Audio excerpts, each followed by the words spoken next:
Paul Bunyan was a big baby.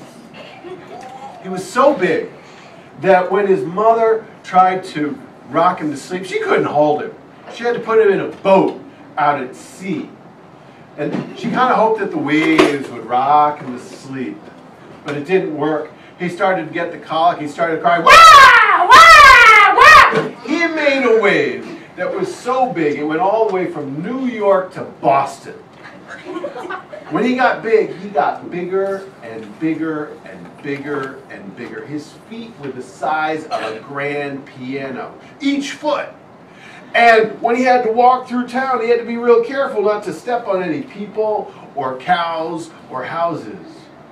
He got so big that when his parents wanted to make him lunch and they wanted to make him a hamburger, they had to grind up a whole cow. Well, the East Coast, which is where we live, was kind of crowded for a fellow of Paul's size. So after he graduated from school, he decided to do something. He decided to go out west. And now that was the winter of the blue snow. Has anybody seen blue snow? No. You've seen white snow, although not so much this year. You've seen brown snow after it's been sitting around for a while. You've seen yellow snow here and there. But blue snow is different than all of those. Blue snow is deep.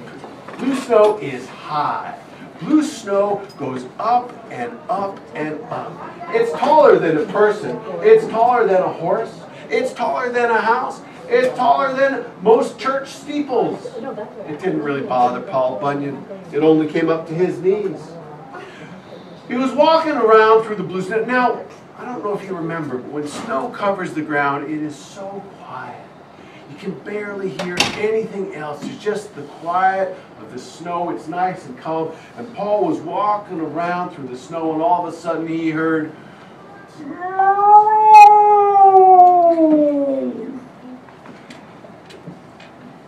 He looked around. He didn't see anything but blue snow as far as the eye could see. Now, being from the East Coast, when you hear an unusual sound, you usually ignore it. So he did. He kept walking, then he heard it again.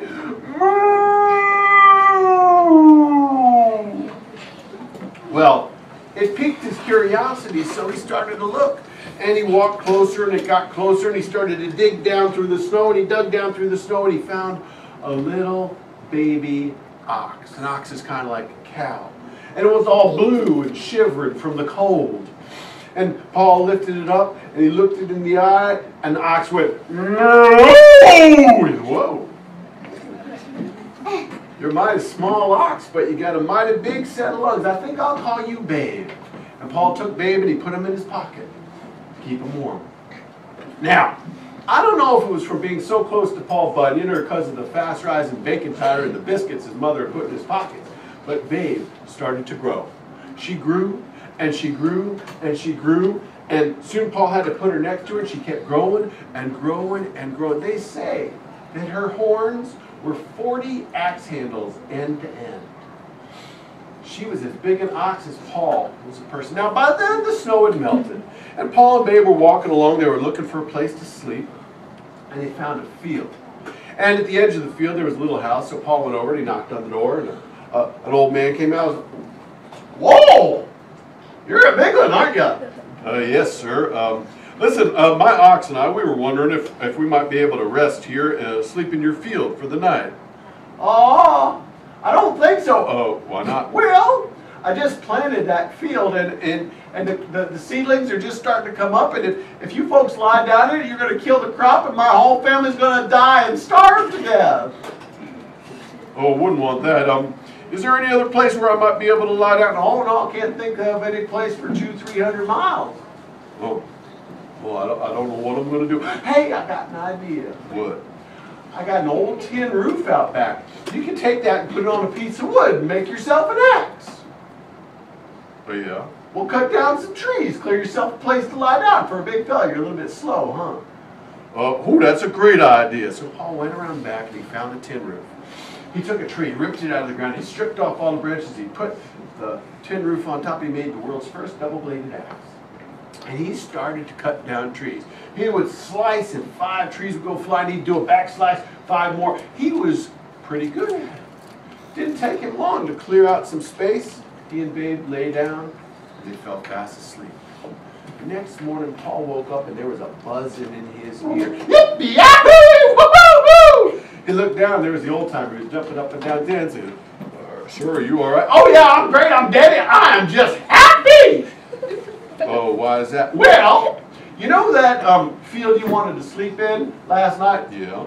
Well, that took me and my father, and my father's father, and my father's father's father, and my father's father's father's mother, our whole lives just to clear that little field.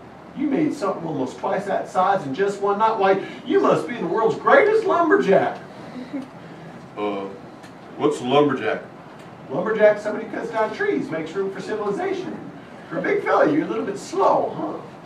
Oh, well, that sounds like a really good job for somebody like me. Do you know where they might be hiring lumberjacks?